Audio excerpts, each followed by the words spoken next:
జయ శ్రీరామ్ అండి. అందరికీ నమస్కారం. నేను మీ Hanumath Prasad. Legal current affairs అన్నది కొంతమంది న్యాయవాది మిత్రుల కోరిక మేరకి ప్రారంభించడం జరిగింది.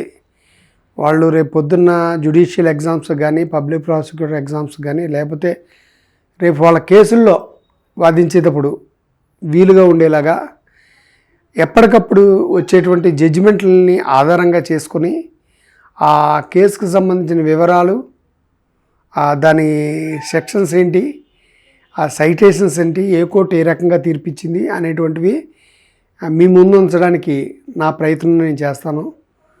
ఈ సందర్భంలో భాగంగా మనం ఈరోజు rarest of the rare doctrine, అసలు doctrine rarest of the rare అంటే ఏంటి అనేటువంటి విషయం మీద మనం కూలంకుషంగా తెలుసుకుందాం. చాలామంది సీనియర్లకి తెలిసి ఉంటుంది, మ్యాక్సిమం చాలామందికి తెలియకపోవచ్చు కూడా. అందువల్ల ఇట్ ఈస్ వెరీ ఇంపార్టెంట్. అంటే ఎగ్జామ్ పాయింట్ ఆఫ్ వ్యూలో కానీ చూసుకుంటే రేపు పొద్దున్న డీజీలకు కానీ, లేకపోతే పబ్లిక్ ప్రాసిక్యూటర్ ఎగ్జామ్స్కి కానీ, లేకపోతే ప్రాక్టీసింగ్లో కూడా పనికొచ్చే విధంగా దీని ఉంటుంది. కాబట్టి ఇది ఖచ్చితంగా అందరూ తెలుసుకోవాల్సినటువంటి విషయం.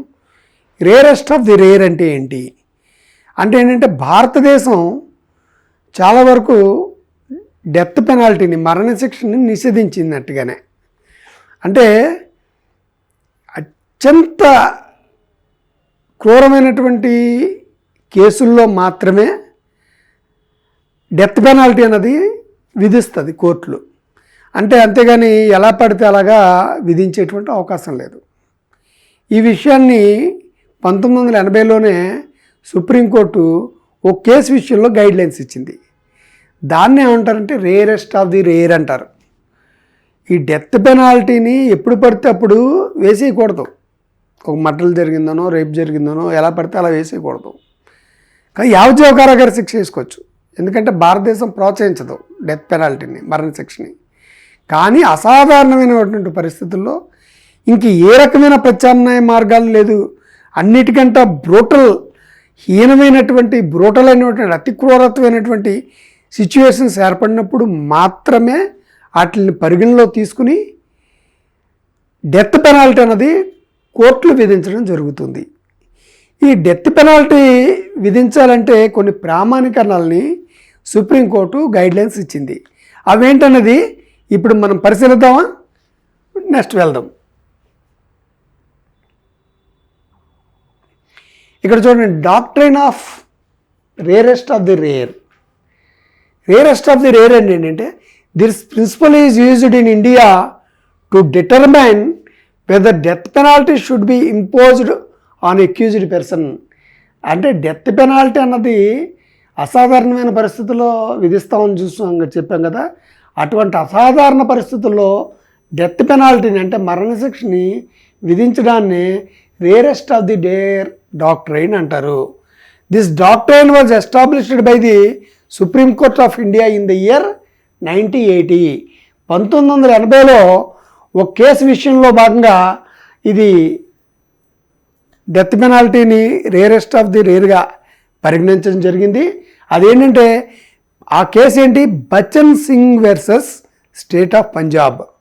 ఒకసారి అవసరమైతే గూగుల్లో డౌన్లోడ్ చేసుకుని ఆ జడ్జిమెంట్ కాపీని మీ దగ్గర ఉంచుకోండి. ఎందుకంటే ఎటువంటి సందర్భాల్లో మనం డెత్ పెనాల్టీని విధించవచ్చు, మార్గదర్శకాలు, కీ పాయింట్స్ అనేటువంటిది సుప్రీంకోర్టు ఉదహరించింది. ఆ కీ పాయింట్స్ గురించి ఈరోజు మనం తెలుసుకుందాం. ఇక్కడ ఏంటంటే key points of rarest of rare doctrine. ఇక్కడ ఏంటంటే ఫస్ట్ ఏంటి, ఎక్సెప్షనల్ సర్కమ్స్టాన్సెస్. ఈ డెత్ పెనాల్టీని విధించాలంటే ఏ కోర్టుకైనా అసాధారణమైనటువంటి పరిస్థితులు ఉండాలి. అంటే ఈ కేసుని సెపరేట్గా చూడాలి. అంటే దేశంలో ఇంతకంటే దారుణమైనటువంటి ఏమీ జరగలేదు, ఇంతకంటే బ్రూటల్ మర్డర్స్ జరగలేదు, ఇంతకంటే ఈనియస్ పరిస్థితుల్లోకి దిగజారలేదు అనేటువంటి విషయంలో మాత్రమే డెత్ పెనాల్టీని విధించాలి అని చెప్పి first point exceptional circumstances. Grey రెండో పాయింట్ ఏంటి, గ్రేవ్ అండ్ సీరియస్ నేచర్. అది ఎలాగుండాలంటే అత్యంత భయంకరంగా ఉండాలి, గ్రేవ్ అండ్ సీరియస్ నేచర్. అది పర్టికులర్గా అవి లేకపోతే మటుకు మన డెత్ పెనాల్టీని విధించడానికి వీల్లేదు. ఆల్టర్నేటివ్ పనిష్మెంట్ ఎడిక్వేట్ మూడోది.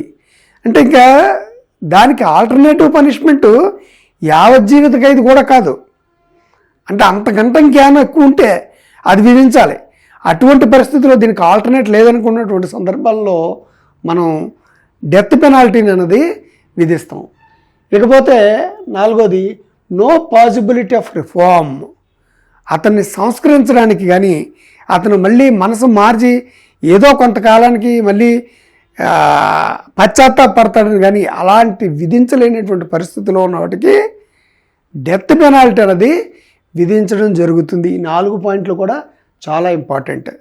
ఒకవేళ ఎగ్జామ్ పాయింట్ ఆఫ్ వ్యూలో మీరు వెళ్తే doctrine of rarest of rare అడుగుతాడు, మీరు ఈ కీ పాయింట్స్ 4 కూడా రాయాలి. ఎక్సెప్షనల్ కేసెస్ చూడండి. Indian courts to determine whether the death penalty is warranted in exceptional cases. Exceptional కేసెస్లోనే మాత్రమే డెత్ పెనాల్టీని వారెంట్ చేయాలి తప్ప ఎలా పడితే అలా చేయడానికి వీల్లేదు. ఇకపోతే డెత్ పెనాల్టీ ఎవరు విధించాలండి? ఏ కోర్టులకు ఉంది అధికారం?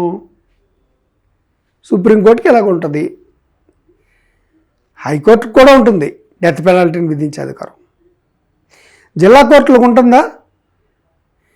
ఎస్, జిల్లా జడ్జి రేంజ్లో ఉండే వాళ్ళకు కూడా అత్యవసరమైతే డెత్ పెనాల్టీని విధించేటువంటి అధికారం కలిగి ఉంటుంది. కాకపోతే ఏంటి, ఈ డెత్ పెనాల్టీ విధించాక దాన్ని కన్ఫర్మేషన్ కోసం ఆ పైన ఉన్నటువంటి హైకోర్టుకు పంపాలి. హైకోర్టు కన్ఫర్మ్ చేసాక మాత్రమే డెత్ పెనాల్టీ అనేది చేయడం జరుగుతుంది. ఈ పాయింట్ బాగా గుర్తుంచుకోండి. ఎందుకంటే జిల్లా కోర్టులకి డెత్ పెనాల్టీ విధించేటువంటి అధికారం ఉందా అంటే మరణశిక్ష అంటే ఉంది, కాకపోతే శిక్ష వేశాక హైకోర్టు నుంచి కన్ఫర్మేషన్ కోసం పంపించాలి. ఇది మటుకు బాగా గుర్తుంచుకోండి. ఇకపోతే ఈ దీనికి సంబంధించినటువంటి సెక్షన్స్ ఏంటి అన్నది మన సిఆర్పిసిలో డెత్ పెనాల్టీని విధించాలంటే ఏ రకాల సెక్షన్స్ ఉన్నాయి అంటే ఇప్పుడు కొత్తగా కూడా చట్టాలు వచ్చాయి. భారతీయ నాగరిక సురక్షా సంహిత, దాన్ని పాత దాంట్లో సిఆర్పిసి అంటారు. ఎందుకంటే ఇప్పుడు మనం సిఆర్పిసిని చదవాలి, కొత్తగా వచ్చిన చట్టాలు చదవాలి. కారణం ఏంటంటే పాతగా అంటే ఆగస్టు మొన్న 2024 జూలై ముందు ఏ కేసులు అయితే ఉన్నాయో ఆ కేసులన్నింటినీ కూడా పాత చట్టాల ప్రకారం మాత్రమే విచారణ జరగాలి. 2024 కొత్త చట్టాలు అమల్లోకి వచ్చిన తర్వాత ఆ తర్వాత పడినటువంటి కేసులకి కొత్త చట్టాల ప్రకారం విచారణ జరగాలి. అంటే పాత చట్టాల విచారణ అవ్వాలంటే ఇంకో 10 సంవత్సరాలు పడుతుంది అన్ని కేసులు అవ్వాలంటే. అంతవరకు పాత చట్టాల ప్రకారం మనం ఫాలో అవ్వాలి. ఇప్పుడు కొత్తగా ఏమైనా విధిస్తే వాటి ప్రకారం కూడా ఫాలో అవ్వాలి. అంటే ఏంటంటే ఒక న్యాయవాది అన్నవాడు ఈ 2 చట్టాలని కూడా అంటే పాత చట్టాలని కొత్త చట్టాలని కలిపి చదువుకోవాలి. ఇప్పుడు డెత్ పెనాల్టీ గురించి మాట్లాడుకుంటున్నాం కదా, ఈ డెత్ పెనాల్టీకి పాత చట్టాల్లో ఎటువంటి నిబంధన ఉంది, కొత్త చట్టాల్లో ఏ రకంగా తెలుపుతుంది అనేటువంటి విషయాన్ని మనం తెలుసుకుందాం. సిఆర్పిసిలో 235 సెక్షన్ సబ్సెక్షన్ 2, అదే ఇప్పుడు బిఎన్ఎస్లో అయితే 258 258 సబ్సెక్షన్ 2. దీన్ని ఏమంటుంది? Judgment on conviction including death penalty. Judgment on conviction including death penalty. Death penalty గురించి మనకి సిఆర్పిసిలో 235 235 సబ్సెక్షన్ 2, అలాగే బిఎన్ఎస్ఎస్లో 258 సబ్సెక్షన్ 2 డెత్ పెనాల్టీ గురించి వివరిస్తుంది. దీని గురించి బాగా చేసుకోవాలి, బాగా బ్రెయిన్లో పెట్టుకోండి. ఎందుకంటే రేపు ఎగ్జామ్ పాయింట్ ఆఫ్ వ్యూలోనే చెప్తున్నాను. ఇకపోతే సిఆర్పిసిలో మరి death penalty rarest of the rare case అన్నాం కదా. Rarest of the rare case అంటే దానికి మరి ఏం చేయాలి అన్నటువంటి విషయాన్ని కూడా మరికొంత విపులంగా చర్చించింది పాత సిఆర్పిసిలో 353 354 సబ్ క్లాస్ 3, అలాగే బిఎన్ఎస్లో 393 కింద వస్తుంది, సబ్ క్లాస్ 3. ఇదేం చేస్తుంది? రీజన్స్ టు బి రికార్డెడ్ అంటే ప్రతి కేసుకి కూడా ఏ శిక్ష చేసినా, కన్విక్షన్ చేసినా, లేకపోతే ఎక్విటల్ చేసినా కూడా రీజన్స్ టు బి రికార్డెడ్ చేయాలి ప్రతి జడ్జి కూడా. కాకపోతే ఇది ఏంటంటే రేరెస్ట్ ఆఫ్ ది రేర్ కేసులో special reasons for imposing death penalty అంటే స్పెషల్ రీజన్స్ రాయాలి. నువ్వు ఏ కారణం చేత డెత్ పెనాల్టీ విధించావు, అందువల్ల రీజన్స్ రాస్తే సరిపోదు, స్పెషల్ రీజన్స్ రాయాలి. దీని గురించి ఏ సెక్షన్ చెప్తుంది? సిఆర్పిసిలో 354 సబ్ క్లాస్ 3. అదేవిధంగా బిఎన్ఎస్ఎస్లో భారతీయ నాగరికత సురక్షా సమితిలో 393 సబ్ క్లాస్ 3 విపులంగా వివరిస్తుంది. ఇకపోతే సిఆర్పిసిలో 366 ఏం చెప్తుంది? సెంటెన్స్ ఆఫ్ డెత్ ఒకవేళ జిల్లా కోర్టు కానీ డెత్ సెంటెన్స్ని కానీ విధించినట్లయితే దాన్ని హైకోర్టు కన్ఫర్మేషన్ కోసం పంపాలి అన్నటువంటిది మనకి 366 సిఆర్పిసి చెప్తుంది. అదేవిధంగా కొత్త చట్టంలో కొత్త సిఆర్పిసి అంటే బిఎన్ఎస్ఎస్లో 407 సెక్షను జిల్లా కోర్టు ఏదైనా విధిస్తే కనుక దాన్ని హైకోర్టుకి సబ్మిషన్ కోసం పంపాలనేటువంటిది చెప్తుంది. అందువల్ల ఈ 3 సెక్షన్స్ మీరు చాలా రేరెస్ట్ ఆఫ్ ది రేర్ కేసుకి ఉపయోగపడేవి. ఎందుకంటే అదేవిధంగా మన కాన్స్టిట్యూషన్ పరంగా కానీ చూసుకుంటే ఆర్టికల్ 21 చెప్తుందండి. ఏమనంటే protection of life and personal liability. ప్రతి ఒక్క వ్యక్తికి కూడా తన జీవితాన్ని జీవించేటువంటి హక్కును కలిగి ఉంటాడు, పర్సనల్ లిబర్టీని కలిగి ఉంటాడు. ఆ రకంగా కూడా ఆ రకంగా అతన్ని జీవించే హక్కును కాలు రాసి అత్యంత దారుణంగా కనుక చేసినట్టయితే డెత్ పెనాల్టీ విధించవచ్చు. ఇకపోతే ఇప్పుడు ఇంతవరకు మనం rarest of the rare doctrine గురించి చెప్పుకున్నాం. ఇప్పుడు ప్రజెంట్ అది కరెంట్ అఫైర్స్ కింద ఎలాగొస్తుంది? ఈ మధ్యన ఏమైనా జరిగిందా అంటే జరిగింది. కోల్కతాలో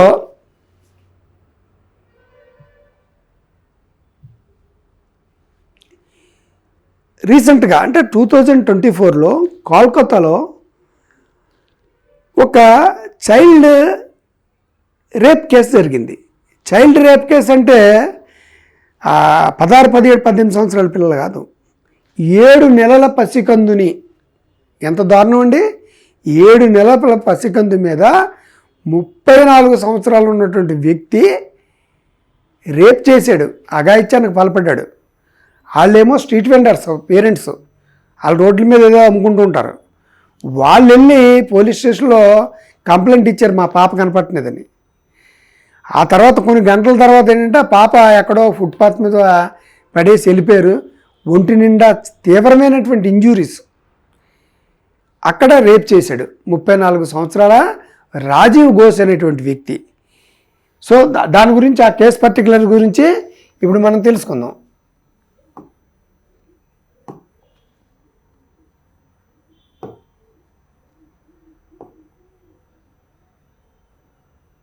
చూడండి, కోల్కతా ఇన్ఫాంట్ రేప్ కేస్. ఈ కోల్కతా ఇన్ఫాంట్ రేప్ కేసులో ఏంటంటే అక్యూజ్డ్ పేరేంటి? రాజీవ్ ఘోష్. 7 నెలల పసికందు ఆ అమ్మాయిని తీసుకెళ్ళి ఇతను అత్యంత దారుణమైనటువంటి పరిస్థితిలో ఒంటి నిండా ఇంజురీస్ 7 నెలల పసికందు మీద అఘాయిత్యం చేశాడంటే అది rarest of the rare case కింద వస్తుందా రాదా? ఖచ్చితంగా వస్తుంది. ఎందుకంటే మాటలు కూడా రావు, కనీసం అవయవాలు కూడా సరిగ్గా కదపలేనటువంటి పరిస్థితి. అలాంటి పరిస్థితుల్లో ఉన్నటువంటి ఈ పాప మీద 30 నవంబర్ 2024 13th నవంబర్ 2024లో రేప్ కేసు అటెంప్ట్ చేయడం జరిగింది. అదే అక్యూజ్డ్ని వాళ్ళు ఏం చేశారంటే కోల్కతా పోలీసులు 24 పర్గనాస్లో ఉండేటువంటి ఒక పోలీస్ స్టేషన్లో ఉండేటువంటి పోలీసులు 5th డిసెంబర్న అరెస్ట్ చేశారు. 5th డిసెంబర్ 2024ని అరెస్ట్ చేశారు. ఈ కేసును ఫాస్ట్ ట్రాక్ కోర్టు వాళ్ళు ఎంత ఫాస్ట్గా చేశారంటే 26 రోజుల్లో ఛార్జ్షీట్ వేయడం జరిగింది. ఛార్జ్షీటు 26 రోజుల్లో వేయడం జరిగింది. 26 రోజుల్లో ఛార్జ్షీట్ వేసి ఎంతమందిని ఎగ్జామినేషన్ చేశారు? 24 మంది విట్నెస్లను ఎగ్జామినేషన్ చేయడం జరిగింది, 7 మెడికల్ రిపోర్ట్స్ను కూడా అబ్జర్వ్ చేయడం జరిగింది. అంటే అక్కడ సీసీ ఫుటేజ్ల ద్వారా వాటి ద్వారా అబ్జర్వేషన్ చేశారు. ఇవన్నీ చేసి ఇంత చేసి వాళ్ళు ఏం చేశారంటే ఈ నెల అంటే ఫిబ్రవరి 2025 17th ఫిబ్రవరి నాడు జడ్జిమెంట్ డెలివరీ చేశారు. జిల్లా కోర్టు, కలకత్తాలో జిల్లా కోర్టు డెత్ పెనాల్టీ విధించింది. ఇంతకంటే దారుణమైనది ఏమీ లేదు. డెత్ పెనాల్టీ విధించడంతో పాటు 10 లక్షల రూపాయల ఫైన్ కూడా అతనికి వేసింది. ఈ డెత్ పెనాల్టీ జిల్లా కోర్టు విధించింది. జిల్లా కోర్టు విధించి ఏం చేసింది, హైకోర్టుకి సబ్మిషన్కి పంపారు. హైకోర్టు సబ్మిషన్కి పంపాలంటే ఎంత, 407 బిఎన్ఎస్ఎస్ ప్రకారం. అదే పాత సిఆర్పిసిలో 366 సిఆర్పిసి ప్రకారం హైకోర్టుకి సబ్మిషన్ కోసం పంపారు. ఇకపోతే ఈ కేసు ఇతని మీద ఏ రకమైనటువంటి సెక్షన్ పెట్టారు, section 6 of the POCSO act. POCSO act కింద, పోస్కో యాక్ట్లోని 6వ సెక్షన్ కింద ఇతని మీద కేసు ఫైల్ చేయడం జరిగింది. 6వ సెక్షన్ ఏం చెప్తుంది, aggravated penetrative sexual assault of child, sexual assault of child గురించి చెప్తుంది section 6 of the POCSO act. So ఇంత దారుణమైనటువంటి పరిస్థితిలో ఆ కోర్టుకి ఇంతకంటే వేరే మార్గం ఏమీ లేదు. 7 నెలల పసికంది మీద అఘాయిత్యం జరిగితే అతనికి అదే సరైన శిక్ష అని చెప్పి ఆ శిక్ష వేయడం జరిగింది. ఈ రోజుకి ఆ పాప అత్యంత క్రిటికల్ పరిస్థితిలో ఉంది. ఆర్జీకర్ హాస్పిటల్ కలకత్తాలో షీఈ్ నౌ అండర్గోయింగ్ ట్రీట్మెంట్. ఆమె పరిస్థితి ఎలాగుంటుందో తెలీదు. సో ఈ విషయాల్ని మీరు కూలంకషంగా అధ్యయనం చేసి రేపు ఎప్పుడైనా ఎగ్జామ్లో కనుక ఈ ప్రశ్న తగిలితే మీరు సక్సెస్ఫుల్గా రాస్తారని తెలియజేసుకుంటూ, జై శ్రీరామ్ హనుమత్ ప్రసాద్.